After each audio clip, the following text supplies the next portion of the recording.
National Weather Service has issued a tsunami warning for the coastal areas of northern and central California, including the following counties: Sonoma, Marin, Napa, San Francisco, San Mateo, Contra Costa, Alameda, and Santa Clara.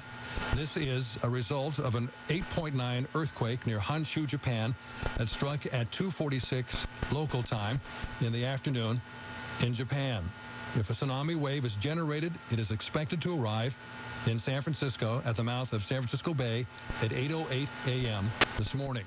The tsunami warning means a tsunami is imminent and that coastal locations in the warned area should prepare for flooding.